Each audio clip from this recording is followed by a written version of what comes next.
اب میرے بھائیوں اگلی 2 آیات کے اندر بلعام بن باورا کا ذکر آنے جا رہا ہے. ہاں،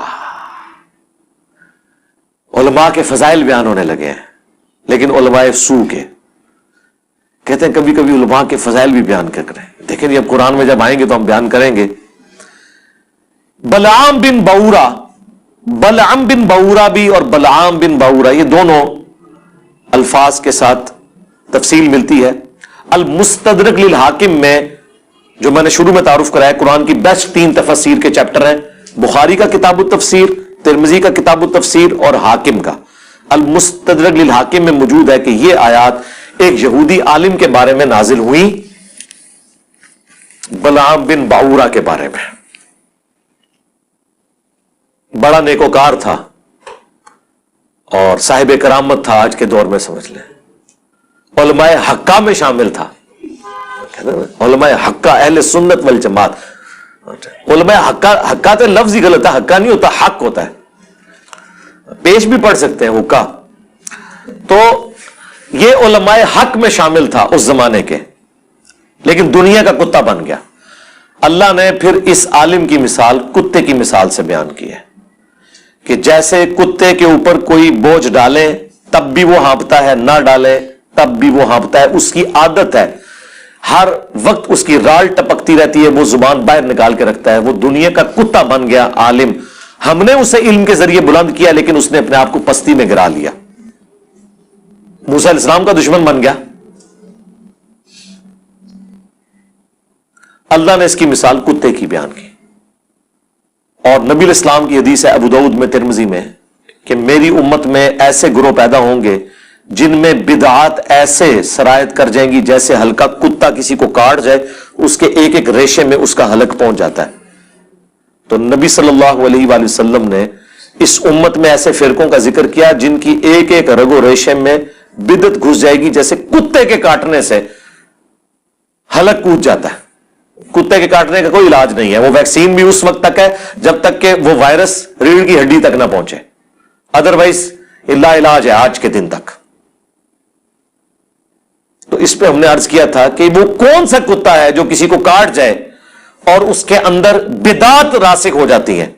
علماء، ظاہر ہے کہ کسی طبقے میں دین کے نام کے اوپر برائی کوئی کھلاڑی تو داخل نہیں کرتا، دین کا کسٹوڈین نہیں داخل کرتا نا. تو حدیث میں بھی کتے کی مثال اور ان آیات کے اندر بھی کتے کی مثال اللہ تعالیٰ نے بیان کی ہے بلعام بن باورا کے بارے میں. وَاتْلُ عَلَيْهِمْ نَبَأَ الَّذِي آتَيْنَاهُ آيَاتِنَا، ان کو پڑھ کر سنائیے اس شخص کا حال جسے ہم نے وارث بنایا تھا اپنی آیات کا، علم عطا فرمایا تھا. فَانْسَلَخَ مِنْهَا، وہ خود ہی اس سے پٹا توڑ کے نکل گیا. یعنی ہم نے تو اسے بلند کیا تھا لیکن اس نے نافرمانی کی روش اختیار کی. فَأَتْبَعَهُ الشَّيْطَانُ، تب اس کے پیچھے لگ گیا شیطان. فَكَانَ مِنَ الْغَاوِينَ، تو وہ بھی گمراہوں میں شامل ہو گیا. علم دیا تھا لیکن علم پر عمل نہ ہو تو علم کس کام کا؟ جب تک آپ اس سے فائدہ نہیں اٹھائیں گے.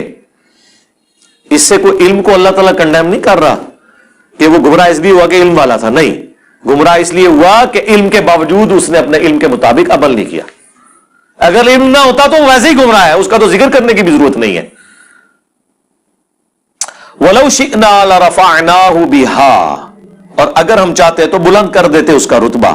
وَلَكِنَّهُ أَخْلَدَ إِلَى الْأَرْضِ، لیکن خود ہی اس نے اپنے آپ کو پستی میں گرا لیا. وَاتْبَعَ هَوَاهُ، اور اپنے خواہشات نفسانی کے پیچھے وہ لگ گیا. فَمَثَلُهُ كَمَثَلِ الْكَلْبِ، تو اب اس کی مثال ایک کتے کی سی ہے. إِن تَحْمِلْ عَلَيْهِ يَلْهَثْ، اگر اس کے اوپر کوئی بوجھ ڈالا جائے تب بھی وہ زبان ہانپے. او تترکہ یلہث، یا اسے اس کے حال پہ چھوڑ دیا جائے تب بھی وہ ہانپے. ذالک مثل القوم الذین کذبوا بآیاتنا، یہی حال ہوتا ہے ان لوگوں کا جو اللہ کی آیات کو جھٹلا دیتے ہیں. فقصص القصص لعلہم یتفکرون، تو اے نبی علیہ السلام انہیں یہ بات یہ قصہ بیان کرے, شاید وہ غور و تفکر کریں, پلٹ آئیں اللہ کی طرف.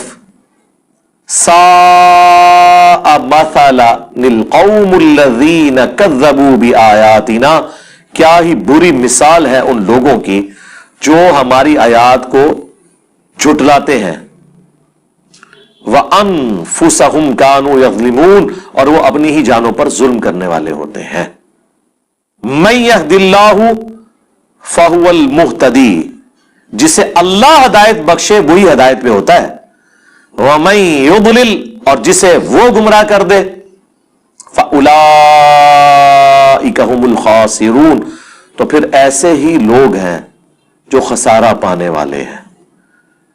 اللہم اہدنا فی من ہدیت, اللہم اہدنا الصراط المستقیم, صراط الذین انعمت علیہم غیر المغضوب علیہم ولا الضالین, آمین. یہاں پہ یہ قصہ بلعام بن بعورہ کا مکمل ہوا. میں نے اس کے اوپر بڑی تفصیلی ایک ویڈیو بھی ریکارڈ کروا دی تھی, وہ آپ دیکھ لیں. ایک کتے کی مثال علماء سو کے لیے آئی ہے اور دوسری گدھے کی مثال. قرآن میں آپ دیکھیں یہ دونوں مثالیں علماء کے لیے آئی ہیں جو علم کے باوجود اس پہ عمل نہیں کرتے. اللہ کا ان پہ کتنا غصہ ہے, عام بندے پہ اتنا غصہ نہیں ہے. گدھے کی مثال قرآن میں آئی سورۃ الجمعہ میں. علماء یہود کو اللہ نے کہا یہ گدھے کی مثال ہے جیسا کہ گدھے کے اوپر کتابیں لاد دی جائیں. اللہ نے کہا کہ کتابیں لادی ہو نا گدھے پہ, اس کی مثال ہے علماء یہود. کیوں؟ گدھے پہ کتاب لاد دیں تو وہ اس کا بوجھ تو اٹھا لیتا ہے, اس کو پڑھ کے استفادہ نہیں کر سکتا. تو وہ علماء جو علم سے استفادہ نہ کریں وہ گدھے کی مثال ہے. وہ لوگ جو علم سے استفادہ کر لیں, چاہے وہ ڈگری والے عالم ہو یا بغیر ڈگری والے, ان کے بارے میں تو اللہ نے قرآن میں فرمایا انما یخشی اللہ من عبادہ العلماء, اللہ کی خشیت اور معرفت صرف ہے ہی اہل علم کو. ان کے بارے میں تو اللہ تعالیٰ نے فرمایا قل هل يستوي الذين يعلمون والذين لا يعلمون انما يتذكر اولو الالباب. اے نبی تم فرماؤ بھلا علم والے اور بغیر علم والے برابر ہو سکتے؟ نصیحت تو نہیں حاصل کرتے مگر عقل والے. ان کی تو تعریفیں اللہ نے کی ہیں, لیکن ان کو گدھا کہا کیونکہ گدھا استفادہ نہیں کر سکتا. لہذا وہ علماء جن کے شوکیسوں میں کتابیں رکھی ہوئی ہیں استفادہ نہیں کرتے تو وہ گدھے کی مثال ہے. علماء یہود کو پتا تھا کہ یہ وہی آخری پیغمبر ہے, نبی امی. ان کی کتابوں میں پروفیسیز موجود تھی لیکن انہوں نے نبی الاسلام کو نہیں پہچانا. آج بھی وہ علماء جو قرآن و سنت کو اپنے شوکیسوں میں سجاتے ہیں اور روب ڈالتے ہیں وہ لمبی لمبی کتابیں درسی نکال کے, عمل کوئی نہیں کر رہے, وہ گدھے کی مثال ہے. اور جو اللہ کے نبی کی بات پہنچاتا ہے بھولی بالی امت تک, اسے کہتے ہیں وہ جی گدھے پہ بھی کتابیں لاد دی جائیں تو وہ کوئی عالم نہیں بن جاتا. انجینئر صاحب کتابیں رکھ کے تو کوئی عالم نہیں بنتا. سرکار یہ تو آپ کی مثال ہے, انجینئر صاحب تو کھول کھول کے اس میں سے بتا رہے ہیں. جو استفادہ نہ کرے وہ گدھا ہوتا ہے, جو استفادہ کر لے اس کی تو تعریف ہے.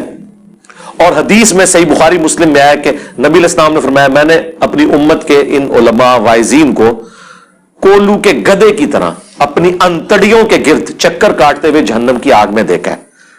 جیسے کولو کا بیل ہوتا ہے نا, گدھا بھی یوز ہوتا تھا, وہ گندم کے سٹے میں سے دانے کو الگ کرنے کے لیے وہ چلایا جاتا تھا اپنی انتڑیوں کے گرد. اندازہ کریں, کیونکہ وہ کچھ کہا کرتے تھے جس پہ وہ خود عمل نہیں کرتے تھے. اور پریکٹیکلی علماء سو کا یہی حال ہے کہ وہ یہی کچھ کرتے ہیں. سارے کا سارا فتنہ علماء سو کا ہے.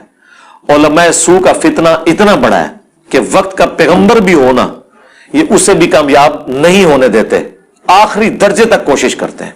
عیسیٰ ابن مریم کے مقابلے کے اوپر کون کھڑا ہوا تھا؟ یہودی علماء. کوئی ان کے زمانے کا کوئی پلیئر تو کھڑا نہیں ہو گیا تھا, کوئی کشتی کرنے والا پہلوان تو نہیں آ گیا تھا. علماء آگے تھے کہ اسے یروشلم میں ہم نے نہیں بات کرنے تھے, کیونکہ وہ یروشلم میں کھڑے ہو کے ان کی حرام خوریوں کو ہائی لائٹ کرتے تھے اور کہتے تھے کہ تم نے کتابوں کا راستہ چھوڑ دیا. وہی ہماری والی بات جو ہم کہتے ہیں کتابوں کا دین اور بابوں کا اور. اب 25 سال کا ایک نوجوان جس کی داڑھی بھی مشکل سے نکلی ہوئی ہے, جب 80-90 سال کے بابوں کو آگے کہے گا کہ حرام خورو چھوڑو, تو کہیں گے یار تجھے تمیز نہیں علماء سے بات کرنے کی. انہوں نے فتوے جاری کیے عیسیٰ ابن مریم کے، وہ تو اللہ نے انہیں زندہ اٹھا لیا آسمانوں پہ بچا کے، ادروائز مولویوں نے اپنا کام ٹال دیا تھا۔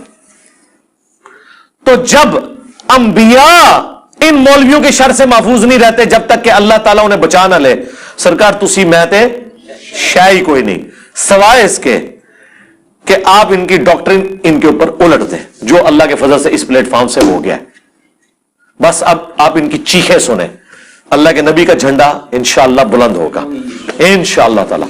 اللہ تعالیٰ سے دعا ہے کہ جو حق بات میں نے کہی اللہ تعالیٰ ہمارے دلوں میں راسخ فرمائے، اگر جس بات میں میرے منہ سے کوئی غلط بات نکل گئی اللہ تعالیٰ ہمارے دلوں سے محو کر دے، ہمیں معاف کر دے، دھو ڈالے ہماری خطاؤں کو، ہمیں کتاب و سنت کی تعلیمات پر عمل کر کے دوسرے بھائیوں تک پہنچانے کی توفیق عطا فرمائے۔ سبحانک اللہم و بحمدک، اشہد ان لا الہ الا انت، استغفرک و اتوب الیک، وما علینا الا البلاغ المبین۔ جزاکم اللہ خیرا۔